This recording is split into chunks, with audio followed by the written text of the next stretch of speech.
Welcome to episode number 109 of the Marine Layer podcast. We have our infield preview for the 2024 season, and we'll close out the show with Speak Your Mind. Before we start the show, here's your reminder. If you're listening, make sure to download our episodes, rate and review 5 stars. You're doing us a huge favor if you do. Leave us a written review as well. If you're watching on YouTube, you see that big red subscribe button, just click it. It takes a second to do. It's easy. Make sure to like and comment on the video as well if you're watching. And follow us on social media. We're on Instagram, TikTok, Twitter, and YouTube Shorts at Marine Layer Pod. Let's get it rolling. The pitch from Acevedo. A drive deep to right field. Down the line. The Mariners win this game 2-1. The dream lives. They're going to the playoffs. One run from Jansen. There you go. Left field. We got a tie ball game. Julio. Oh, baby, what a moment. Tie ball game at 7-7. And we welcome you to this episode of the Marine Layer podcast, part of the Just Baseball Podcast Network, recording here on Sunday, March 3rd. By the time you hear this episode, Lyle and I will be plenty tan enough, or at least I'll be tan. I don't know about Lyle. Maybe he'll just be sunburned, but I guess we'll have to find out. We'll be right in the heart of our Arizona trip. And as our infield preview rolls along today, we'll start behind the plate with Cal Raleigh. But let's see. On this Mariners infield, we're going to make it our goal to talk to every single one of these players while we're down there, if we can. And then recircle around with our preview once we get back. What do you mean by recircle? Well, what they're like, hey, Teach, I'm hitting 40 bombs this year. I was like, oh, okay. We'll reevaluate. Now I got you. Who's going to be the one to say they'd hit 40 bombs? Honestly, if it was Ty, I might perk my ears up. What a jump that would be. I mean, yeah, we would probably have to just say, all right, we got to do version 2 of this, because if Ty France is hitting 40 bombs this year, this roster is going to look a lot different. A lot different.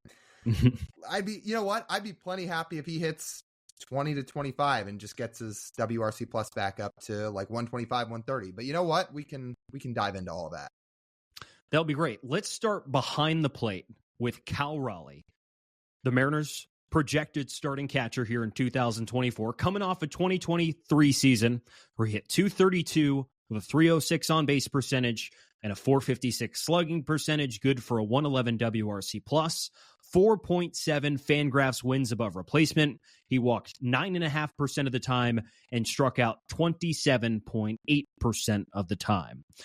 What is your outlook on Cal Raleigh's 2024 season? I don't see why he shouldn't continue to repeat and replicate what he's been doing the last couple seasons. There's areas he can still get better. He could still hit better from the right side of the plate. Like his WRC plus from that side, 79. It's obviously much better from the left side where all his power comes from. He can block the ball a little bit better. Like his blocks above average were down below average. And like there's areas he can still clean it up. Like Cal Raleigh may always be a strikeout guy. If you want to look at his strikeout rate and say maybe he can bring it down a little bit, that's another area. But for the most part, you're talking about a catcher who by F4 was one of the 3 best catchers in baseball. He led all the catchers in home runs last year. You know he's got pop. You know he calls a good game. You know he's got a good arm. And you know he's probably going to put out a similar season next year. And I think that's what people should expect. Average isn't going to be crazy. Home runs will be high. OPS should jump up. And be carried by the home runs, and ultimately serve as one of the better catchers in the league. I think that's who Cal Raleigh is at this point, and I think he's proven that. How many catchers in baseball can do what Cal Raleigh does? Like switch hit, switch hit plus power plus framing plus arm. Like Adley? Yeah, that might be it. It might just be Adley. The switch hitting's kind of unfair because there aren't very many switch hitting catchers. But even if you just frame it as plus power, plus framing, plus arm, great team leader, like you still might just circle around to Adley, and that's it.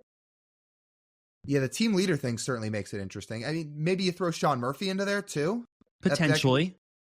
But it's the point is the list is short. And I honestly think people lowball Cal Raleigh when they try to rank him in these preseason rankings. Like we've seen on some of these catcher lists, he'll get put at 7, sometimes 6, sometimes 8. I think he should be higher than that. If it were up to me, Cal, again, especially when you finish top 3 among catchers in F4. He's in the top 5 for sure for me. I'm wondering if is there any more there for Cal to unlock in his bat? I feel like a 230 average, the on-base percentage could probably be a little higher, but if he's not going to hit for a high average, it's really difficult to get your on-base percentage higher than, say, 330 if you're going to hit 230. So maybe not there. His slugging percentage could go up a little, but he just finished the season with 30 bombs. So, like, if we're sitting here nitpicking, is there really another level for Cal Raleigh to unlock in 2024 at the plate?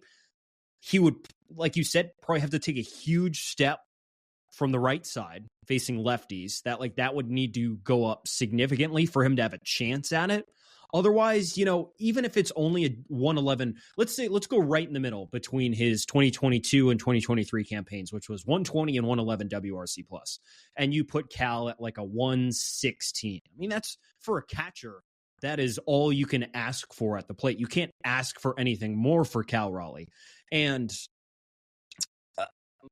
it's all you need, really, to be honest. You don't need Cal Raleigh to be the best hitter on your team, because you've supplemented the lineup around him for that to be the case, where if you just take a mix of his 22 and 23 seasons, that's fine.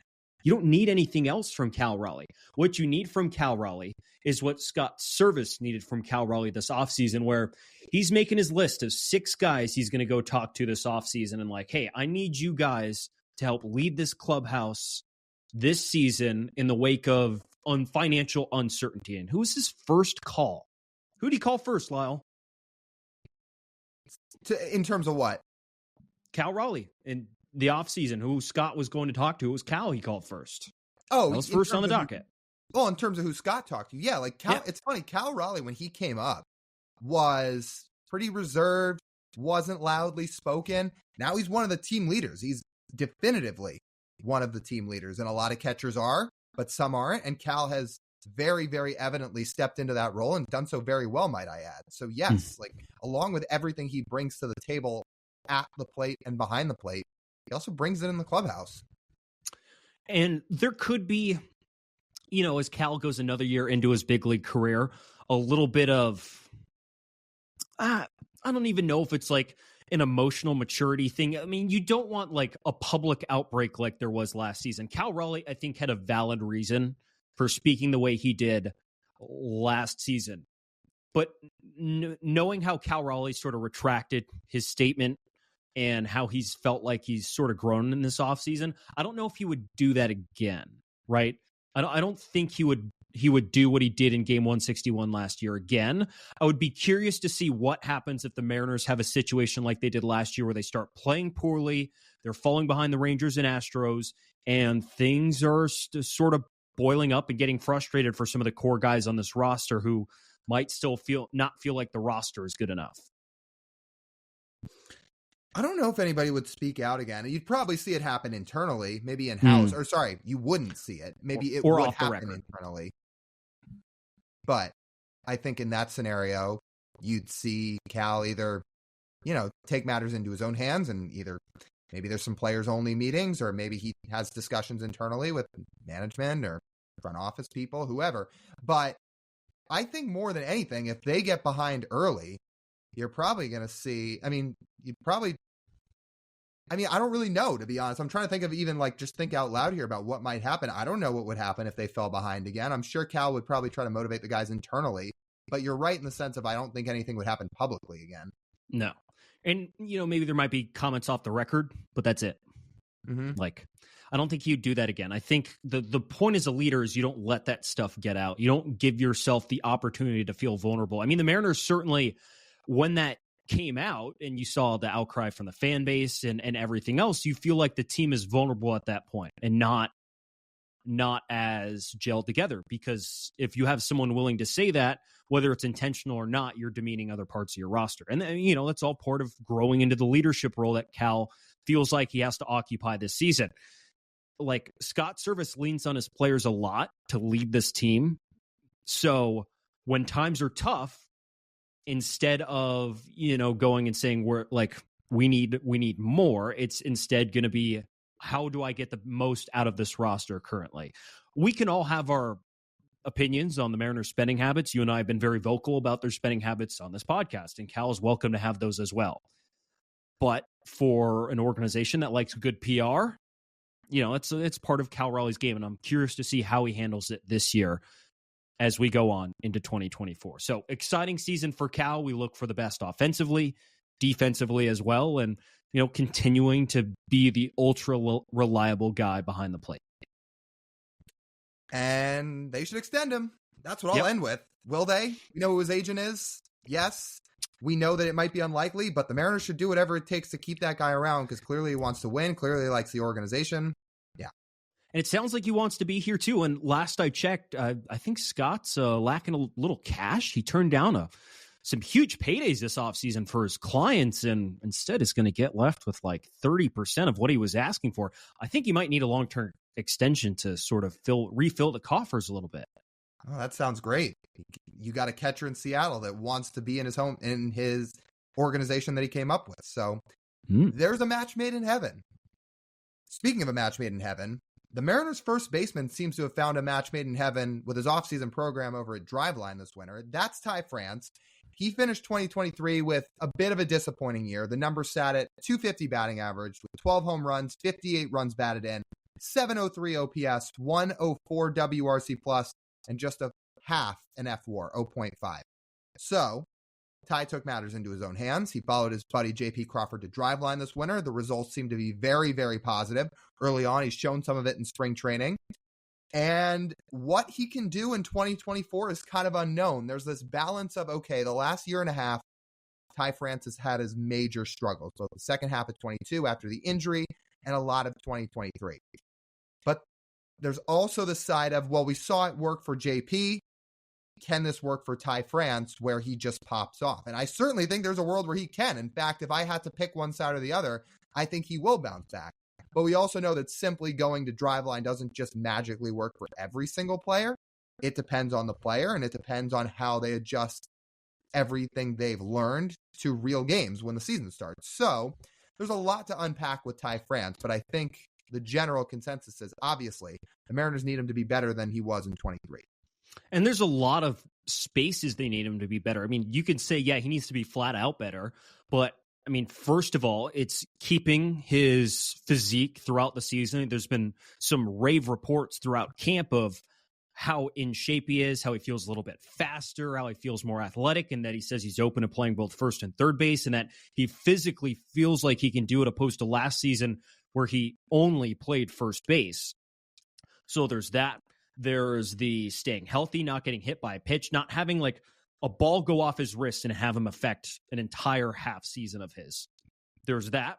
And then there's just sort of the redefined offensive approach that he had at Driveline. Is he going to hit the ball in the air a little bit more? Is it going to have a little bit more true power to it, opposed to more of his softer hitting previous, I'll say almost like previous life in that aspect in previous seasons in 23 and 22 and 21, more of a light hitter, singles, doubles, a few home runs mixed in there. But this season, could he have true first base power with a more redefined swing, a calmer bat path to the ball, a slimmer frame, more athletic, deeper in the box, farther off the plate? Does he feel like he can do that? Like, those are all the boxes I'm looking for Ty France to check off. And we talked about the leadership with Cal Raleigh. Ty France was on that list too, even though Ty France was worried if he was going to even get tendered a contract this year. Scott Service made it feel like Ty France was one of the guys on this infield who is a leader this year again, and on him to keep his mentality and the rest of the infield's mentality good as the season goes along.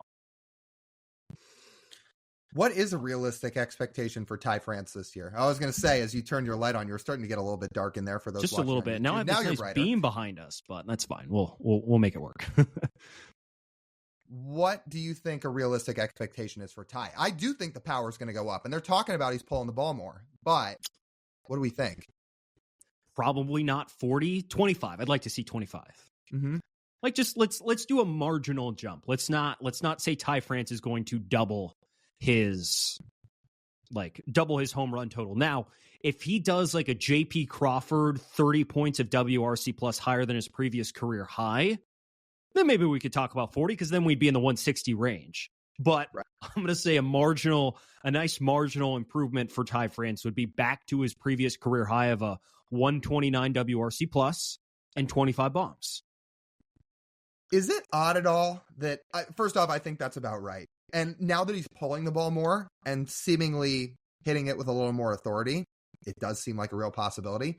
Is it odd at all that when you look at Ty's peripherals from last year, when you pull up his Baseball Savant page, that his barrel rate and his hard hit rate were actually higher than they were in 21 and 22 when he was playing well, and he also whiffed less? I don't know. That's interesting. I do think it's interesting. I do think the randomness of baseball probably plays a fact into that. And I think Ty could tell you that, just because it's not always how hard you hit the ball, it's also where you hit it. And Ty admitted his swing last year felt kind of off because he wasn't hitting the balls in the right spots. So even if he was technically hitting the ball harder, doesn't always mean it was better. So, and the results spoke for itself. And just think of how many hits Ty France left on the table because he wasn't fast enough, didn't feel athletic enough last year. There's certainly enough to make that the case. So definitely an interesting point, but I feel like it's very hard to use past year's judgment to judge this year's Ty France. I feel like Ty France is going to be totally different. Mm-hmm. I just feel like his mentality has changed so much to how he approaches the game of baseball and how he approaches his hitting, his fielding, etc. All this stuff. It's no longer Ty France training with Ty France in the offseason. It's Ty France going and getting outside help to help him move along this offseason. Right. And become a better player and have a different swing path and be in better shape. I mean, feeling like, he improved his diet, which I'm jealous of. I need to do that too, man. I've been so lazy this year. Not a good sign. But off the Ty France tree of just doing that and like the little things of improving yourself, I think have a chance to make a massive impact this year. And which is why I think it's kind of hard to use past years to judge this year's version of Ty. And those third base rumors, man, those are interesting. Because I'll tell you what, not only if Ty's gonna be more athletic this year and he's hitting and feels like he's comfortable to move over to third base, not only does it give him more options, but Tyler Locklear, that dude's coming. Like, he's already mashing during spring training. He's hit at every level of the minor leagues. He is on a fast track on his way through the minors. And if the Mariners think that bat can help midseason, maybe defensively it gets a little interesting, but if you had the potential to have Ty France at third, Locklear at first, and Mitch Garver DHing, whoo! Yeah, that gets very interesting. Group. Yeah. That's a pretty good group. How much third base do we think Ty's playing this year? I think likely not much, and maybe they just end up being rumors, but truthfully, a lot of it probably depends on Locklear. Because if Locklear's hitting so well that they say his bat has to be in the lineup, well, you can't move Mitch Garver. He needs to be a DH. He catches. Not only does that take time from Cal, but that is how Garver's gotten injured a lot of his career, is catching. So I think it depends on what happens with Locklear. I don't think you'll see Ty France play much third base early in the year. You can see it later. I'd be kind of nervous with him over there. He has played in 2021 and 22. I've somehow forgotten the fact he played nearly 10 games worth of third base. He played 86 innings of third base in 2021 and 2022. Managed to have 4 defensive runs saved in those 86 innings. That's not very good. Notice that a full season's worth of innings is what, like 1,800 innings? So multiply -4 by 18. Okay. I mean, so it was -4 defensive runs saved. I think at first you said 4. Sorry, -4. Sorry, that's what I meant. -4, and his outs above average at first base has never been above 35th percentile in a full season. That does not lead me to believe right now that Ty France, his offense could outdo his defense at third. To be honest, that's pretty bad. But what if Ty France is mashing and Tyler Locklear is mashing and Mitch Garver's mashing?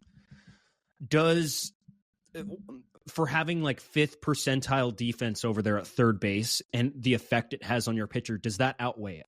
I don't think it does. I don't know. I mean, seriously, think of how the Mariners infield is right now. You have questionable defenders at shortstop and second base. You have right now with Urias and Rojas a question mark at third when it comes to defense, and you would downgrade that defense by putting Ty France at third base. So then you would have, no matter how good your first base defense is, your pitching staff would have to deal with one of the worst defensive infields in baseball. Statistically, that's what it says. I would be a little nervous with that. I'll just say it again, though. If everybody's hitting, Locklear included, there has to be some solution, and that seems like the most likely one. Mariners pitchers would not be happy. They'd love to see the runs. But when a ball gets put in play routinely on the infield, you expect it to be an out. And I guarantee you, it's not Gino over there at third anymore. It would be less likely to be routine. I'm just saying what the numbers say would not be pretty. Unless they blew me away and changed everything overnight. I was going to say, if Ty's a completely new player at the plate, maybe somehow he's cleaned up his defense too over at third base. Or not even cleaned up, just gotten much better with it because he hasn't played over there that much. And he doesn't have to be great. If he was even just league average. Remember how bad Gino's defense was when he came over here and they said if he can just be league average, then that's a win? What if Perry Hill can help Ty be league average over there eventually? It would be a huge jump.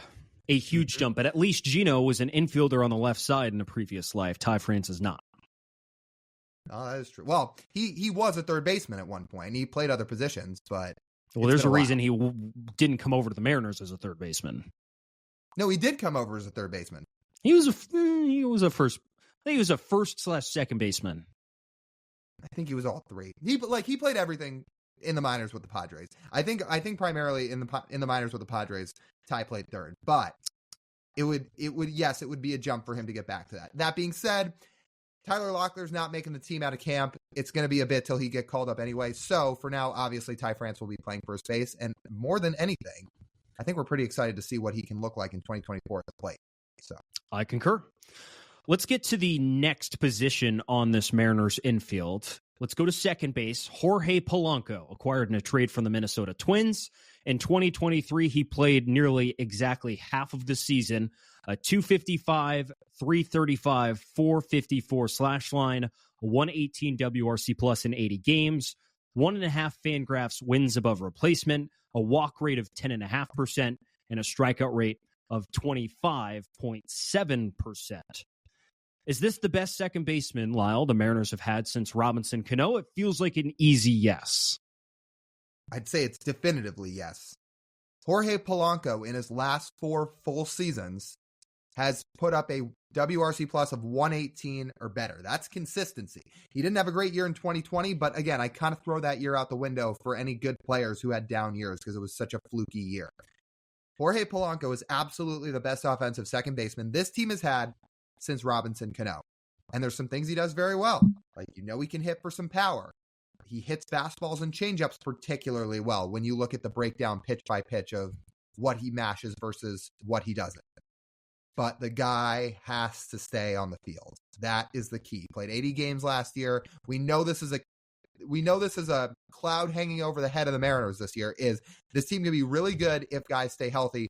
Polanco is one of the main factors when you're talking about that topic. He has got to stay on the field. 80 games last year is not enough. The Mariners need him on the field for 130 plus games to do what they intend to do in 2024. So if Jorge Polanco stays healthy, this is going to be one very, very exciting second baseman to watch offensively.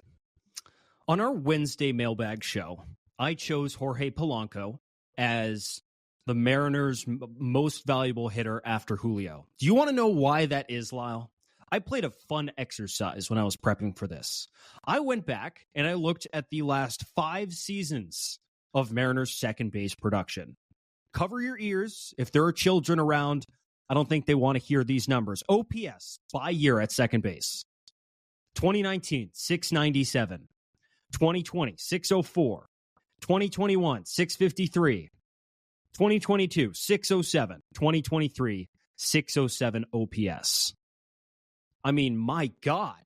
Like, Jorge Polanco could have one of the worst hitting seasons of his career, say a 770 OPS, and nuke the Mariners' past production of second base out of the water.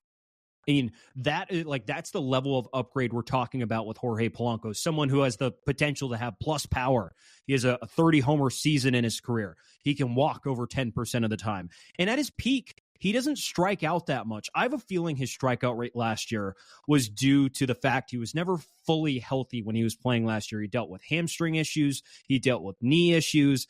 And, when you're in and out of the lineup, that can mess with your timing and therefore lead you to strike out more, which his 25% strikeout rate was the highest of his career last year. But at his peak, he's like an 18 to 19% strikeout rate guy. So if you can pair that with a 10% walk rate plus power, let's not talk about his defense at second base. I mean, we're talking about the Mariners' middle of the order bat at second base. Right behind Julio or behind Garver or behind Cal or wherever they decide to put Jorge Polanco. That's the kind of guy you're putting there, and that's the kind of guy I'm excited to watch this guy this year. I am through the moon to watch Jorge Polanco. This is the guy who hit 30 plus home runs just a couple seasons ago. This guy has real power, and he hit in Minnesota. Minnesota's not a hitter's park, so the guy can hit anywhere, and if he's just healthy, you're talking about such a boost at second base for the Mariners. The two former Twins they acquired, Mitch Garver, who I guess was from the Rangers because he hit free agency after playing for the Rangers, but he was a Twin. Mitch Garver, Jorge Polanco, those guys hit. Oh, this team looks way different than it did a season ago. And Polanco specifically, if he can stay healthy, if he cuts the strikeouts back down, if he shows some of the power that he very clearly has and can hit gap to gap too, which we know he can, look out. This offense gets that much more deadly. There's so many factors with this too. Everybody talks about the health thing with the negatives. What if everything goes right? What if Polanco's on the field all year? What if Ty France really makes all those driveline improvements and looks similar to how JP did last year? All those things. There's a world this team can be really scary offensively. I will note, defensively, he is a sub-20th percentile OAA guy in his prime, and that is not projected to get any better as he ages in his career. He's going to play some second base. I'm going to guess at some point he'll play some third base this year for the Mariners. I hope his offense is going to be enough to outweigh his defense. I know J.P. Crawford said that he was very excited to turn double plays with Jorge Polanco, and he's excited for Jorge on defense this season. I would like to see it with my eyes that the numbers aren't as bad as they seem. I hope. Because, again, as we highlighted in Ty's preview, getting a little nervous about this infield defense. Look, there's trade-offs. When you need bats as badly as the Mariners do, it's hard to find guys that are that good on both sides of the ball. So Polanco's a great hitter, but his defense is a little lackluster. He does not grade out well at second base. You just outlined it. Now, maybe Perry Hill can help him out. Maybe they can shore some things up, and he's at least a step better than he was last year.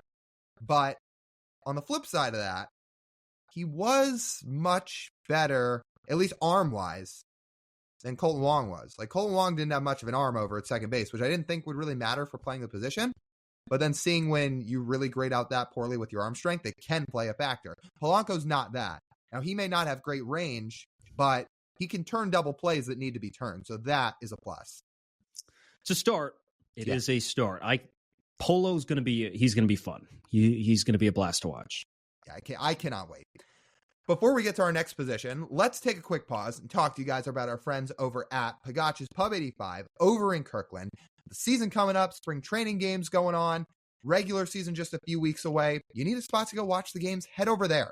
You can hang out with your friends, have some great food, great drinks, there's pool tables. Again, there's 22 TVs in that place, so if there's other games you want to watch too, March Madness is about to start. What a great place to go watch some games where you've got all the TVs you need. And if you head over there during happy hour, you can get some great specials too. Their happy hours are Monday through Friday, 2 to 6 p.m. It features $3 domestic beers, $4 Manny's Blue Moons, $4 Mac and Jacks, $4 Wells, and $4 house wine. All that, along with a great time with your friends, is over at Pagach's Pub 85 in Kirkland. Getting to shortstop. The longest tenured guy on the Mariners infield, J.P. Crawford. He comes off a season. Yeah, he's been here since 2019. So that is, wow. Well, you know what? He's been here a long time now. He has. 19, 20, 21, 22. It's 5 years. He's entering his 6th season in Seattle. Like, we've gotten pretty used to seeing JP Crawford play.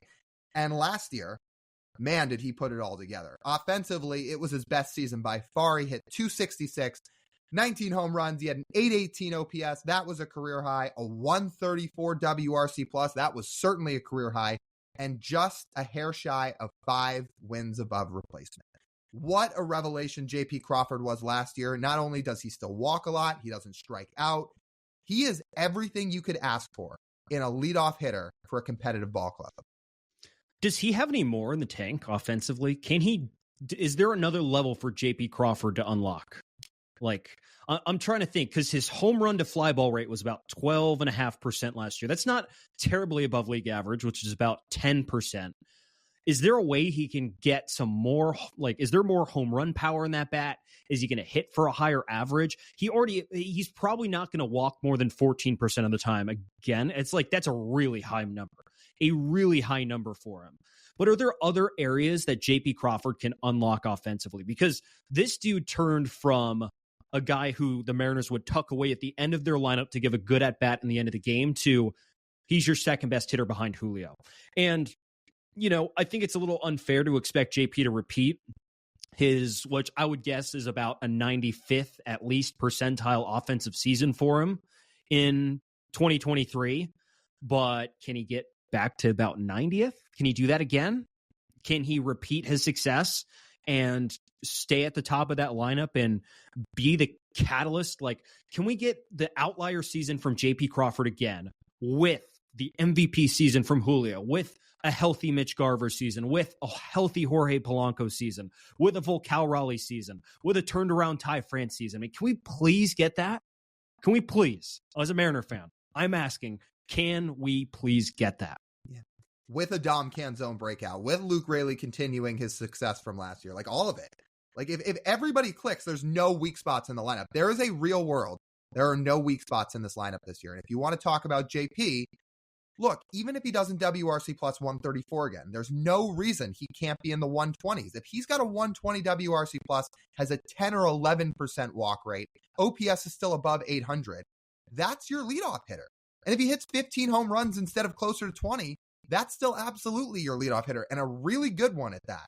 So I think this is real, what JP Crawford did last year, even if he doesn't take a step above the 134 mark WRC plus wise that he had last year.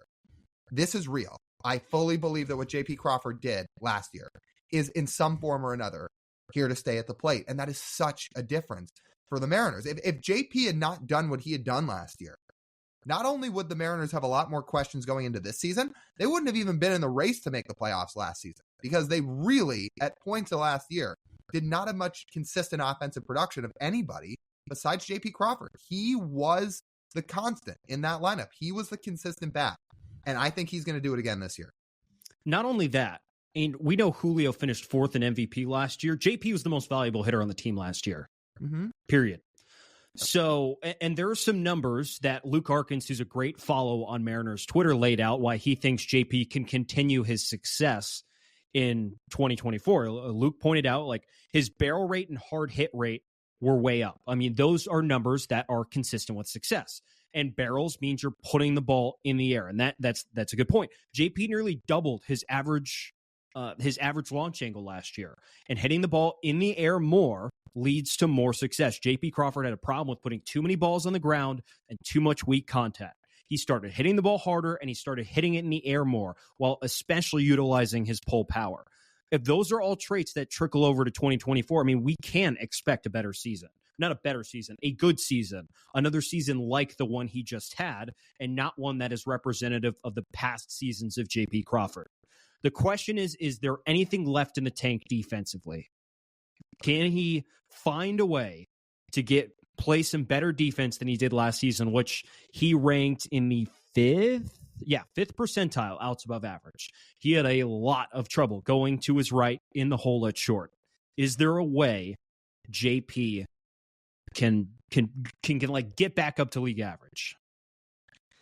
If he does, we're talking about a guy who could legitimately be an MVP candidate if he repeats what he did last year at the plate. If JP Crawford had done what he did last year at the plate and he'd even played league average defense, you're talking about him going from a 5 WAR season to 6+. And if he had played the defense he played a couple years ago, now you're talking like 7+.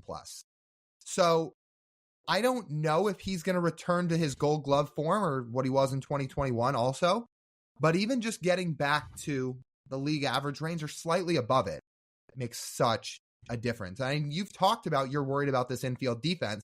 If you're going to pocket one spot of this infield defense, it's the 5-6 hole. And we'll get to third base here in a bit, but at least in certain situations, it's the 5-6 hole. Because when J.P. Crawford moved to his right last year, like you talked about, his season total for outs above average was -5. There are some areas he still is better. Like he's good moving in on baseballs. When he moves to his left on baseballs, he's better. It's that backhanded play going toward third base. -11 outs above average is where he ranked going laterally toward third base last year. So if you look at that 5-6 spot, and Luis Urias, who we'll get to in a minute, are sharing time over there, like that could lead to some C&I hits and maybe balls that were stopped a year ago. I think J.P. Crawford finding a way to shore it up a little bit this upcoming year, makes such a big difference. He does not have to win a Gold Glove, but just a marginal improvement could do a lot. Just think of a guy like George Kirby, who's like, at least as of right now, he could jump his strikeout rate up this year. But George pitches to contact for the most part. That's how he is so efficient on the mound. And efficient contact means a lot of balls on the ground. The more balls on the ground against this Mariners defense that can get turned into outs, the better the pitcher looks.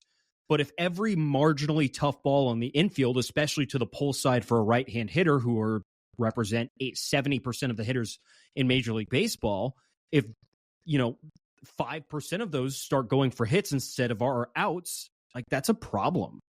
Mm-hmm. And especially for your shortstop who is on a contract extension, getting paid very handsomely to be not only a good hitter, but a good defender as well. And if he can't replicate that, there's certainly reason for concern at the hole at shortstop this year. But I mean, offensively, you still expect JP to, he could be the third best hitter this year behind Julio and Mitch Garver, or the fourth best behind Julio, Mitch Garver, and Jorge Polanco. That would be great too. Some aspect of that would be great going into this 2024 season.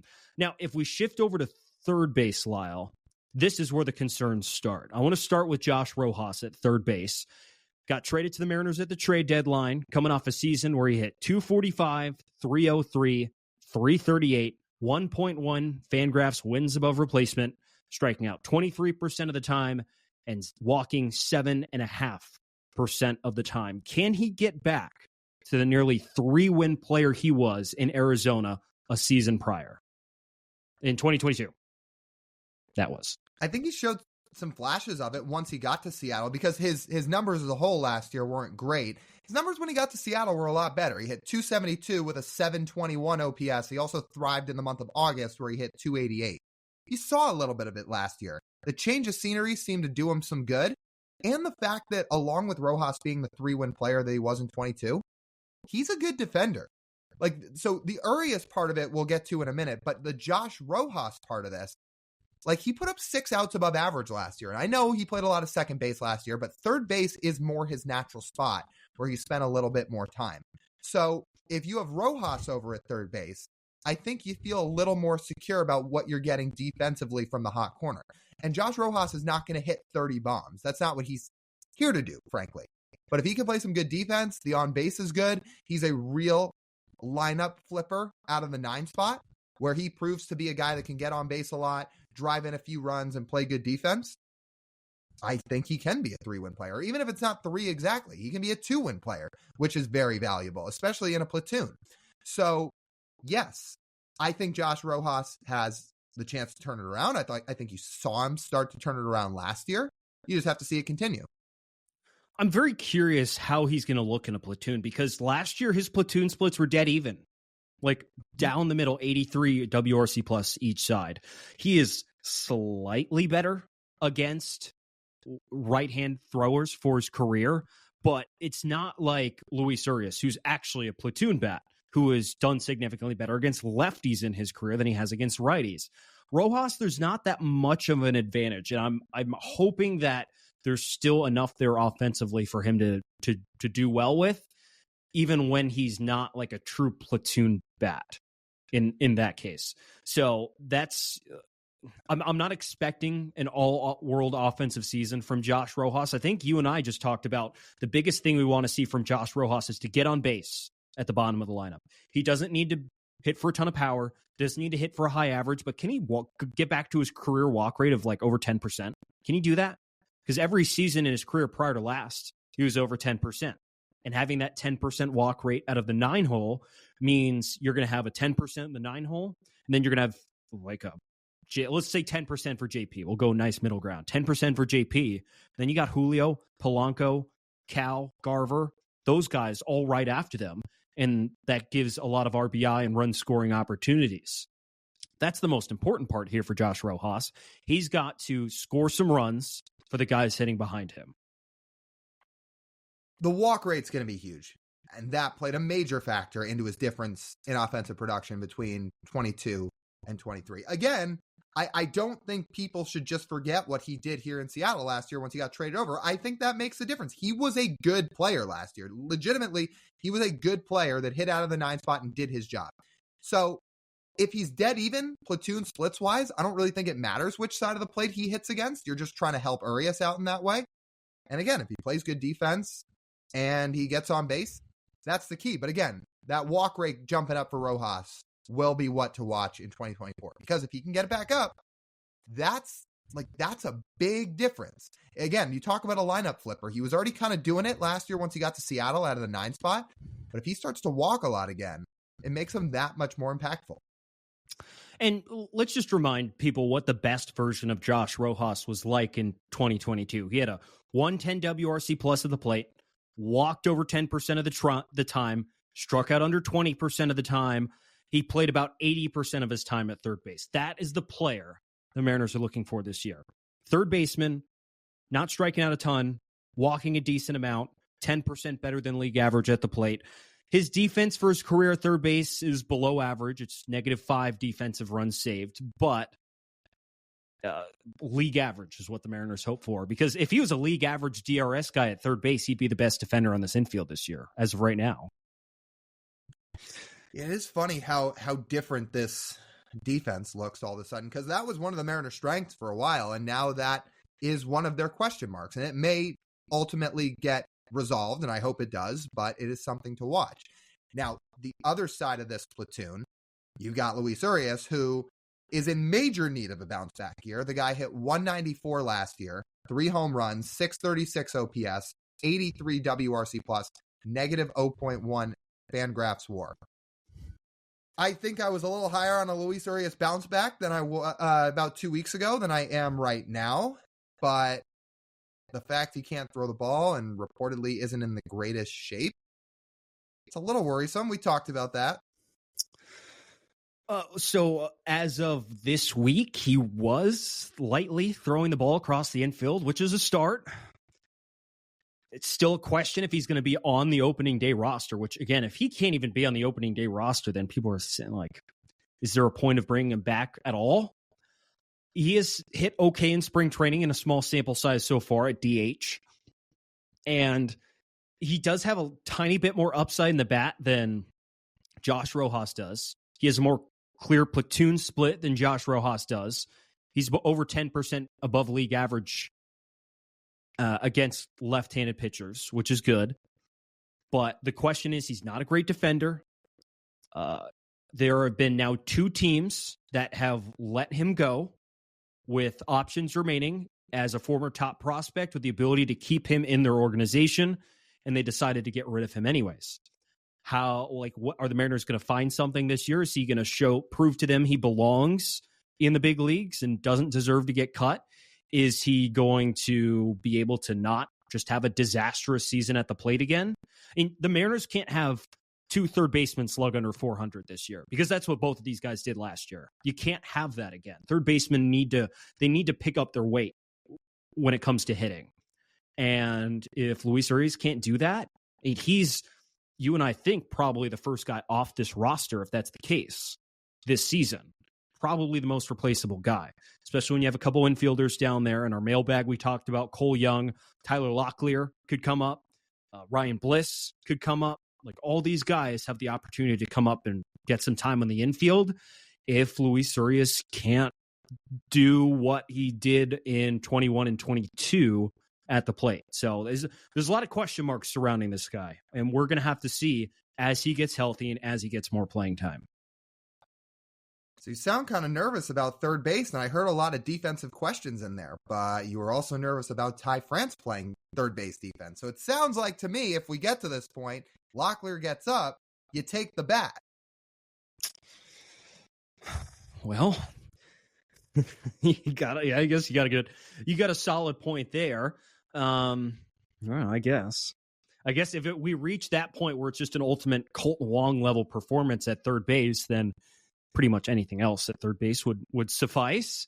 So we'll cross that bridge when we get there. We'll see how the season shakes up.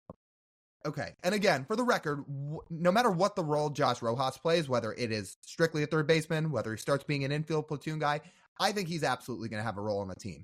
I think he is going to be valuable, and I think he is going to stick around long term. It's Urias who I think the question marks revolve around. So if it got to a scenario where Locklear got up, played first base, Ty France went to third, like Rojas would play some second base. He'd still play a couple times a week. He'd fill in either defensively late in games, or he'd, get a start here and there. But yeah, I think Urias is the question mark. That's for sure. And Urias can save himself if he hits, because the Mariners are going to need some offense at third base. If he hits, we won't be having these discussions, because the worry will be out the door for the most part. But if he can't hit, then we're really going to start having an issue. There is a guy who could see some time at third base on the bench for the Mariners that could help supplement their production throughout the season. But before we get to Dylan Moore, let's hear a word from our friends at Simply Seattle. We love Simply Seattle because they're the best place to go for Pacific Northwest themed sports gear.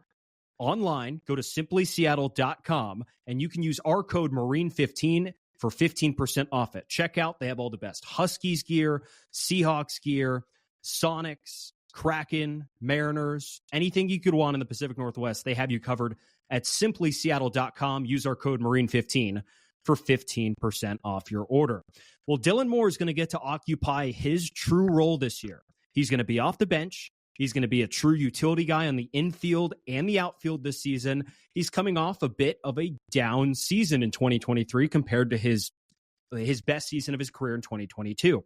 He hit 207, 303, 428, a 105 WRC plus, only had half a win above replacement by Fangraphs. He struggled to stay on the field, and he struck out a career high 34% of the time. What does your guy have to do this year, dog?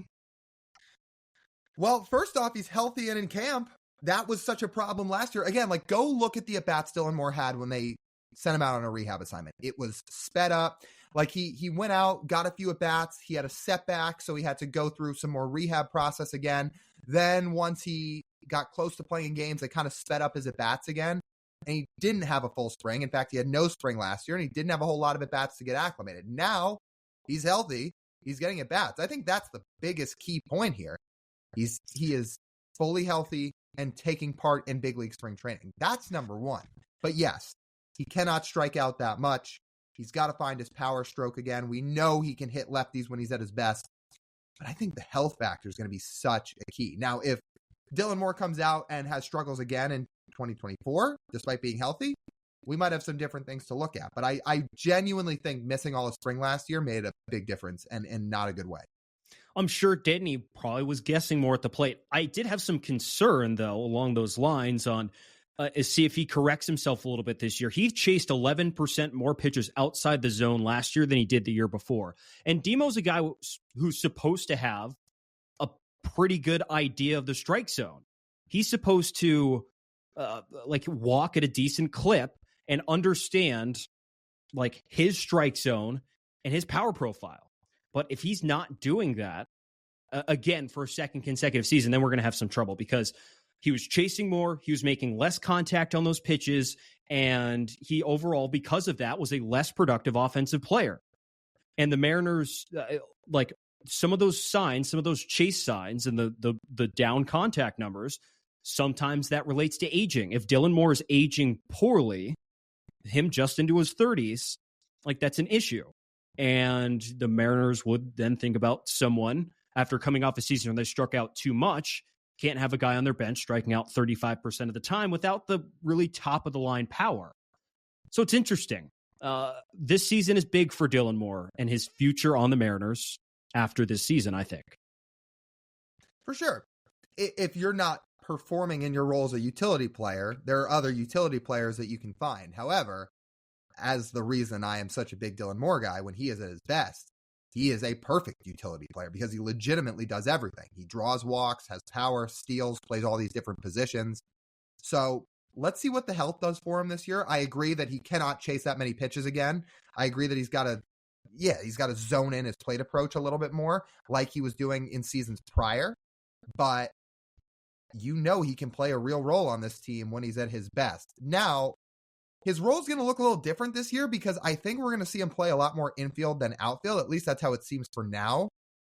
Do we like that better? I'm going to be honest. I always liked him as an outfielder. Not that he can't play the infield, but I thought he was good out there. He's better as an outfielder. Like numbers-wise, it backs it up. He is a better outfielder than he is an infielder.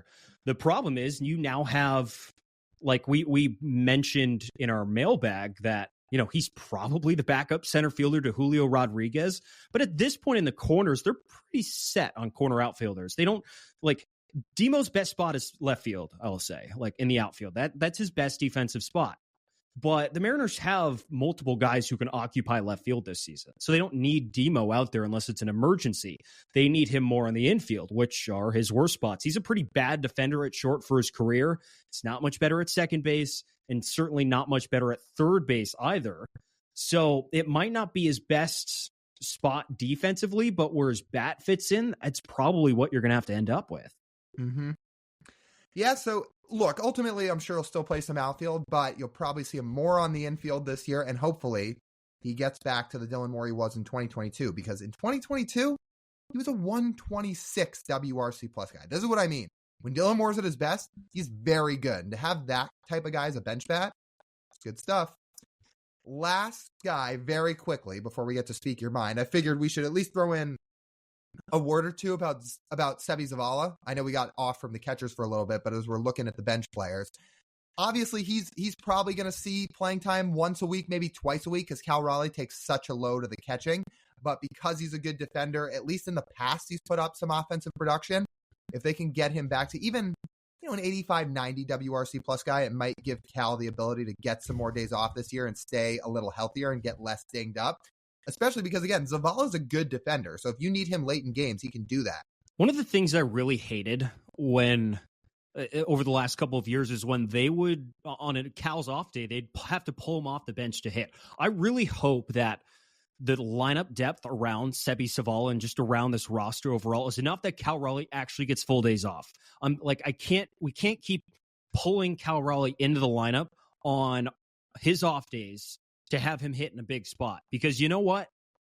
The roster should be deep enough around Cal Raleigh where he does not have to do that. Let's get this man some days off. Seby can play defense and the other 8 guys in the lineup can mash. Can we please just let that be a thing? Let that be a constant for this lineup this season, because we're talking about the health of Cal Raleigh's knees in the future, especially if you want to extend him. Let's try not to run him into the ground before he reaches his free agency, please, and thank you. And that was the problem last year. Tom Murphy was injured for a portion of the year. They had to bring up Luis Torrens at one point to be the backup catcher. They didn't trust him behind the plate. So now you have a real backup catcher with Seby Zavala. So that is good news. And hopefully he continues to play good defense and even maybe hit a little bit too. Again, there have been years in the past where he's hit decently, just not last year. Maybe he'll bounce back. That'd be great if he does. All right, let's get to Speak Your Mind. Well, TJ, would you like to tell everybody what's on your mind this week? Well, as you might have noticed, I've been in 2 different locations for this episode. We've been having a lot of technical issues over the last couple months, a lot of it on my end. And I've officially made the decision that I need a new computer.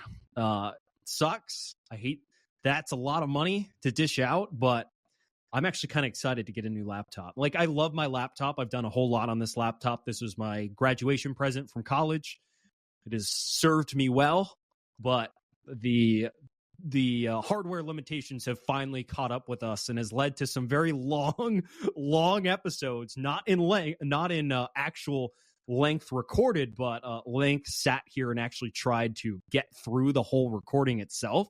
It's been a pain in the ass. So we're gonna make an upgrade, and Lyle and I's time will all of a sudden become much more free, because I imagine we're gonna have a lot less issues with with hardware limitations and lost recordings and stuff like this. So I'm excited to have some new technology. It's gonna be fun.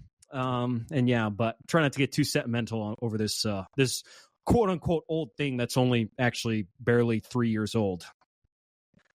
I will say, for this episode, if you're watching on YouTube, for this episode, TJ is not in 2 different locations, but we recorded a pair of episodes here on Sunday before the 2 of us took off for spring training. So that's a good point. Exactly the point of everything all blending together and stuff like that. Yeah, it is all blended together. So for what it's worth, TJ knows this. For, I guess, transparency, or anybody that is curious, probably none of you are, but I got a new computer at one point in this process of doing the podcast too. For me, it was because trying to edit and upload things, it was taking forever, like upload shows to YouTube is what I mean. And as a result, it just got to be too much of a pain. And I said, okay, we've got to do something else. Therefore, I got a new computer. So TJ, you're not alone. And for the record, maybe it sucks thinking about it right now, but once you have it, you're like, man, this is a nice sigh of relief. Yeah. The problem is I really want a MacBook Pro. So I currently have the 2020 MacBook Air. It's a good computer. But again, the hardware specs are just not quite enough. I really, really want the new MacBook Pro. Just like reading some reviews of it, I'm like, man, I will never, ever have a speed issue about anything on this computer. But that thing's like $3,000 to purchase. So I was like, that might be a little bit out of my budget. Hey, maybe if I went and worked in tech, like I mentioned on our mailbag episode or episode earlier this week, in a different life, I could be working in tech, and $3,000 would be nothing. Throw that out and buy the brand new MacBook Pro, and I wouldn't ever have a smidge of doubt about processing power and computer speed ever again. But that's not the case, because, we work in sports and people don't make that much money in sports. So it'll be a different option, but it's gonna be cool. My beef, and maybe the real speak your mind part of why that, like, I'm excited to get a new laptop, but I need a new phone more than I need a new laptop, which really, like, my phone, I have the 10. It's like, this thing is slower than my current laptop is, but I need the laptop because this podcast is a big part of our lives now. So I need the recording power. But I'm going to need to find a way to find the money to also get a new phone as well, which stinks. It's a lot of money, a lot of cash that I want to spend going on a trip to Europe instead. But as my grandma said today, as I was coming to record these 2 episodes and wishing me a happy birthday today, that you don't always get to spend the money how you want. Even if you plan it out, life never works out that way. And she's right. Not everything works out that way, but in due time, everything will be okay. Yeah, I guess that's a pretty good way to think about it. Maybe it's not the fun way to think about it, but it is the truth. But hey, doing this podcast is fun, and obviously we care about doing a good job with it, which is why the 2 of us have now both gotten new computers in this process. And hopefully one day everybody can cross your fingers for TJ. He'll have a new phone at some point too. So my Speak Your Mind this week, it's actually baseball related. It's even a little bit Mariners related. So I hope I don't get too much flack for this, especially being Mariners fans, but objectively as a baseball fan, somehow I never really looked too much into the 2001 MVP voting, the year Ichiro won it. I don't know if you've ever really dug into this, TJ, but somehow I was either reading some articles or just digging through Fangraphs and Baseball Savant, but I stumbled across it, and now it's kind of got me scratching my head. I want to preface this by saying, for the record, I think Ichiro is absolutely a first ballot Hall of Famer. I think he has a real chance to be unanimous. He is one of the greatest Mariners ever. He's one of the greatest players ever, which is why he's going to be a first ballot Hall of Famer. But strictly looking at that 2001 season, I don't know if you've ever paired up his numbers with Jason Giambi, who finished in second. And let me put it like this. If these two seasons happened in today's day and age at the same time, I don't think Ichiro has an MVP to his name. So here's what I mean. Ichiro in 2001, obviously he had over 200 hits. He hit 350, like amazing, and a 6 F-WAR. Jason Giambi in 2001 hit 332. He had an 1137 OPS, 1137, 38 bombs, 19.2% walk rate, 12.4% K rate, 9.2 F-WAR, which was much higher than Ichiro's, and this is the kicker, a 193 WRC plus. Ichiro's was not that. So I hope I'm not going to get flack for this, but I just start looking at these numbers, I'm like, wow, times have changed in baseball a little bit, because if this was today, I don't think Ichiro's winning that MVP over Jason Giambi. The more I read some of these steroid era stats, the more I'm convinced the pitchers in that era were just not very good. I mean, are you kidding? A 19.2% walk rate? Yeah. You're telling me these guys couldn't strike these guys out more than 12% of the time? Barely more? Are you kidding me? And you know what the most hilarious part of all of this is, Lyle? Is that the man who makes Jason Giambi look like that season look like absolutely nothing is not in the Hall of Fame from that year. Correct. And by that, for those who maybe don't get the reference, Barry Bonds. Yes. Yep. That is crazy. Like, again, like, this is no knock on Ichiro. He obviously deserved Rookie of the Year. He obviously deserved to be one of the 8 Mariners in the All-Star game that year. He was the second best player in the American League that year, like which is really good. But I hear 193 WRC plus for a hitter, and I'm like, that guy lost the MVP, and he put up a 9-win season. Like, wow. Like, I don't know. Ichiro played better defense. Like, he played better defense, better pure contact hitter, stole way more bases, by the way. Like, way more, obviously. But, you know, the home run heavy numbers like WRC plus and OPS, it's kind of favored nowadays. There's some pretty wonky voting back then. And you look at some of these MVP races, especially when A-Rod was with the Mariners in his first handful of seasons. The fact he didn't win an MVP as a Mariner is pretty bonkers. Mm-hmm. Like, this man as a 20-year-old had a 10-win season. Crazy. Yeah, that's wild. And he didn't win it. Like, no. I don't think that ever... He didn't even finish first on his own team. Yeah. That's crazy. Oh, that's the other crazy thing about 2001 too. Brett Boone finished 3rd that year, and he had a monster year in 01. Like, monster year. One of the best seasons, at least power-wise, for a second baseman ever. So, yeah, it's pretty crazy. That was a really good MVP class, and I was just looking at that, and it made me kind of realize, oh, wow. Like, there might have been a snub going on here. As much as I love Ichiro, but just as an objective baseball fan, looking at more in that lens in this sense, I was like, wow, that is interesting. That's how I'll put that. So I don't know, something I was kind of digging around and looking through, and I said, this is kind of on my mind. I'm going to bring it up, see what you think, and we'll see what all of our listeners think about it too. So I'm sure there'll be some comments about it. I'm sure there'll be some people saying, like, how dare you slander your own team, which I'm not slandering. It's just each again, I think Ichiro's a first ballot Hall of Famer. It's just maybe that year he should have finished 2nd, not 1st. That's all. So you bring up some good points. Hey, listen. Yeah. It was like, I'm just going to say in summary, like, reading some of the box scores and the slash lines from the steroid era are insane. It's crazy to think those things happened in, like, modern baseball. Yeah, it is wild. They need a PED wing in the Hall of Fame. That is my final statement. You cannot just act like all these guys didn't exist, period. Like, to be honest, hitters today don't do that. And they can't, because the pitching's too good. Right. Now, hitters would never have 10 straight years of 200-plus hits either in today's day and age like Ichiro did. But same concept. Pitching's way too good to ever do that. That's why hits are way down in baseball now. So, yeah, game's changed. And it is fun to look back on some of those years, that's for sure. All right, I think that just about wraps up this edition of the Marine Layer podcast. You guys know the drill. If you want to listen to the full form podcast, you can do so wherever you get your audio pods. Make sure to download, leave us a 5-star review, leave a written review. If you're watching on YouTube, make sure to like, comment, and subscribe. Follow us on social media too. We're on Instagram, TikTok, Twitter, and YouTube Shorts at Marine Layer Pod.